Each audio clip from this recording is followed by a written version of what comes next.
Over the past few days, I've been reading Friedrich Nietzsche. And for those of you who don't know, Nietzsche is this German philosopher from the 1800s. And, he's known for questioning everything from religion, morality, and really just all the comfortable lies people tell themselves just to get through life. He was the guy that was most famously known for saying God is dead. And he wasn't saying that in a sense that we killed God, but in a sense that we acted as if God didn't exist. And I know that sounds paradoxical or whatever, and we might explore that in another video, but just know that this dude was very much a deep thinker when it came to religion and ethics and all of that stuff. And reading his stuff has been messing with me in a really interesting way, which is wild because, I'm a Christian and Nietzsche was very much not a Christian, right? Like he was an atheist who had a lot of problems with religion. But I haven't been able to stop thinking about some of the stuff that he said.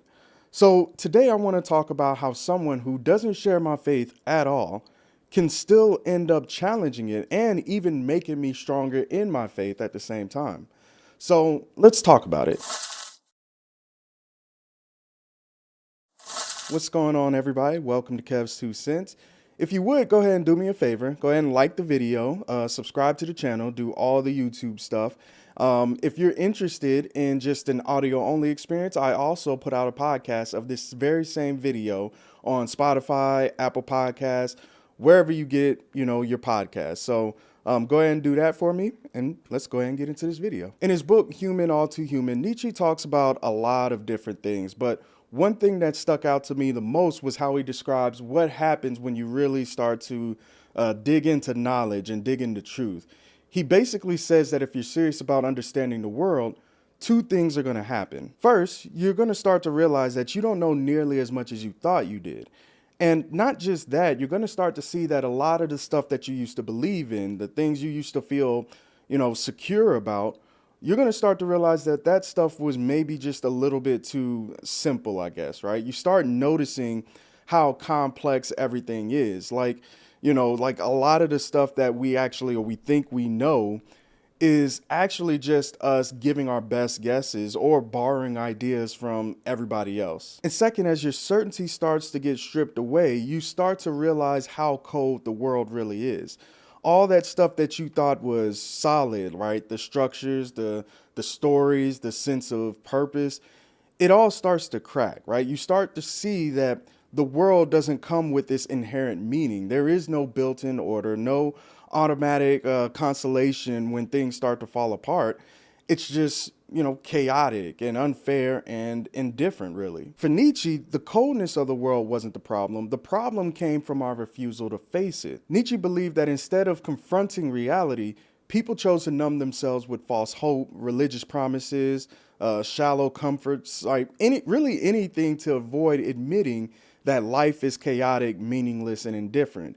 He didn't believe in built-in meaning or some bigger plan that made it all make sense. He believed that you should make your own meaning, right? Create your own values, live with your own sense of purpose, not because life or society or any, big entity gives you that purpose, but because you create it for yourself. Now, keep in mind that meaning and purpose isn't the same thing as happiness. He saw happiness as something that was fragile, temporary, really as a byproduct and not a goal. If you spend your life chasing after happiness or comfort, right, trying to avoid pain, you're really just setting yourself up for disappointment because life really is just pain, right? It's struggle, it's chaos. So for Nietzsche, the goal wasn't to feel good or to be happy. It was to become strong, to build the kind of life that could carry weight and hold up under the suffering that life has to offer. And for me, this really made a lot of sense because I had already seen it, right? I've seen how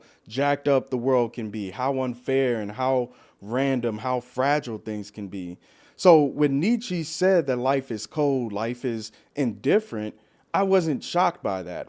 And weirdly enough, it didn't make me bitter or sad or anything like that. It actually made me more grateful. Like when life is peaceful or joyful or just, not a mess, right? When I'm healthy, when my family's good, when I've got a roof over my head, when I've got food in my fridge to eat, when I find myself in this happy place, I try and sit in that. I try and take it in as much as possible because I know it's not guaranteed. I know it's not normal. Good seasons don't last forever. Something's going to come along at some point and shake it up because, that's just how life is. So I don't ask, how do I hold on to this feeling or this happiness forever?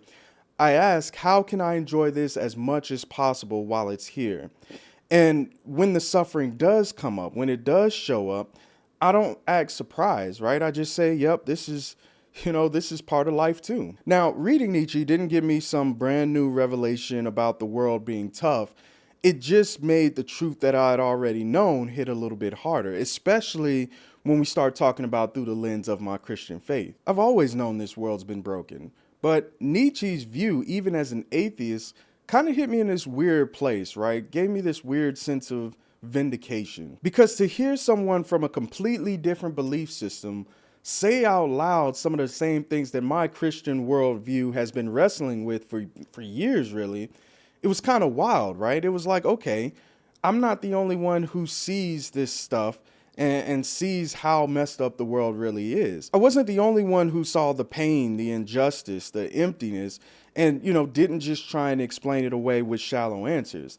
The difference, though, between me and Nietzsche is where this revelation led us. For him, it meant creating his own meaning in the face of nothing, but for me, it led me to lean deeper into my faith. Now, if Nietzsche was alive today and he heard me say that, he'd probably, roll his eyes at best and then, at worst, try and roast me, right? Because he really didn't like that kind of response. He'd probably say something along the lines of, hey, you're just using faith as a way to escape the truth, to avoid the harsh reality that there is no deeper meaning. He'd say I'm clinging to comfort, right? Clinging to this illusion and really just using my faith as a crutch. And on its surface, it does sound like I'm doing exactly that. But here's where we split. Nietzsche believed that suffering is just a fact of life. It doesn't point to anything deeper. It's not a clue. It's not a sign or a signal or anything like that. It's just how the world is. And while I do think suffering is a fact of life, the very fact that we feel suffering so deeply, that we instinctively know that certain things are evil, that certain things are broken, I think that's not just conditioning, right? That's not just culture or religion or groupthink. It's instinct because it's something that is built into us, something that's wired to the core of who we are. Like when you see a child in pain, you don't need a philosophy degree or a Bible verse or some kind of law book to know that it's wrong. You just know that it's wrong. Same thing when you see people starving in a world of abundance, or mass graves from a genocide, or, someone being dehumanized just because of their race or religion. There's something inside you that recoils, right? That says this shouldn't be happening. Even if it's not in your country, or even if you think it's not your problem, it's still something that hits deep inside of you. And that reaction isn't just programming. It's not politics. It's not culture. I think it's something built inside of us. It tells me that there's a moral framework that we didn't invent, that we ourselves didn't create, but that's somehow still in us. It's somehow something that we can recognize. And if that framework was built into us, if it was intentionally wired into us, then what does that say about the one who did the wiring? Think about it like this.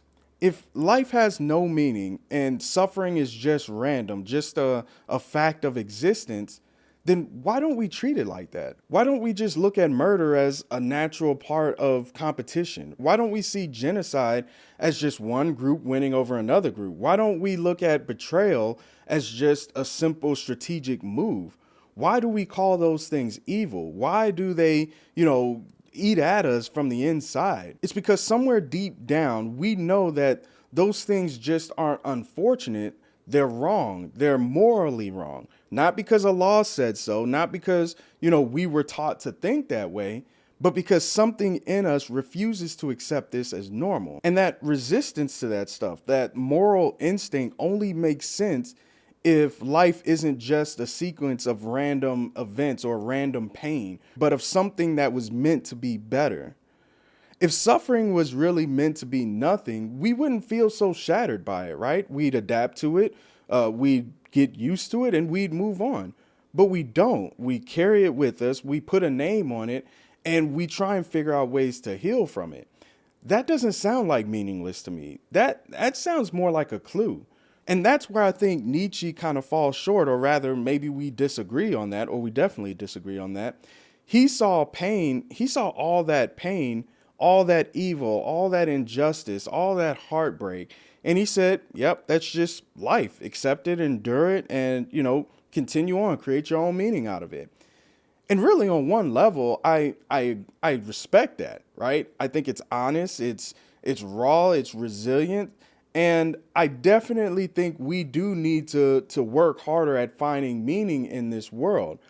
But I think it stops a little bit too short. It names the darkness, but it refuses to ask why we feel it so deeply. It doesn't ask where that ache comes from or whether or not that ache might be pointing to something real. For Nietzsche, the strength is moving forward without needing answers. But for me, strength looks like being honest about the questions and still believing that there's an answer. Now, to be fair, we as Christians, especially here in America, we don't have the best view of suffering either. We treat suffering like it's this glitch in the system. Like if you're faithful enough, if you're spiritual enough, if you're obedient enough, you'll be shielded from all the suffering that life has to offer.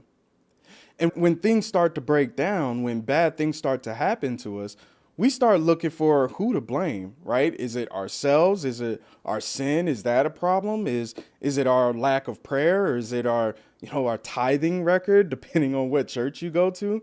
Like we start looking at all of these things, and yeah, sure, that might play a part in it, but overall, we need to understand that suffering from a Christian worldview isn't always about punishment or a sign that you messed up. Suffering is a reminder, it's a signal, it's built into the story to show us that things are not like they're supposed to be. Suffering could happen to anyone. In fact, it will happen to everyone. Christians have bad things happen to them all the time, just like non-Christians. Their loved ones pass away, Christians get sick, Christians could lose everything, right? And guess what? Christians die too. Why? Because everybody will die at some point. All of this is just a product of living in a broken world. So we all have to experience it, Christians and non-Christians alike. Christians pray prayers that never get answered, right?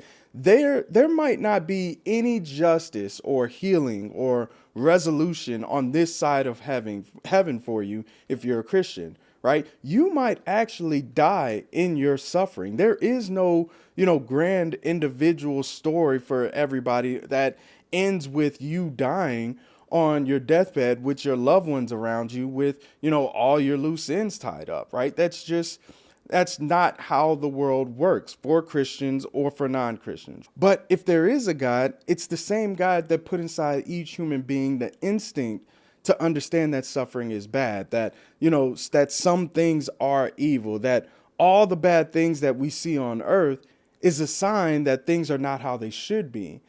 Then that also lets me know that that same person who gave us that instinct, that gave us that sense, also knows what it should look like and really is the only one who can restore it. It says that we're not just reacting to pain, we're recognizing that something is off, that it isn't how it's supposed to be. So no, I don't think I'm using faith to escape suffering. I'm using faith to explain why it cuts so deep, why it all matters. Because if there is no bigger story and we're just here on earth and then we die and we become nothing, then pain and suffering is just noise. But if there is a bigger story, then maybe pain and suffering, or at least the ache that we feel from pain and suffering itself, is part of how we're supposed to find our way back, right? So when we grieve, when we ache, when we cry out in the face of suffering, we're not being weak. We're echoing a truth that was built into our creation. It was built into our understanding that this isn't how it's supposed to be. Pain points to something that's wrong. Then that also points to the fact that there's a right, that there's a standard, that there's a story that we've fallen from, and one that we're being called back to. That doesn't make suffering go away. It doesn't make, suffering easy, but it does mean it's not empty. And that's where me and Nietzsche part on this whole thing, because I don't just want to endure suffering. I want to understand it. I want to learn from it.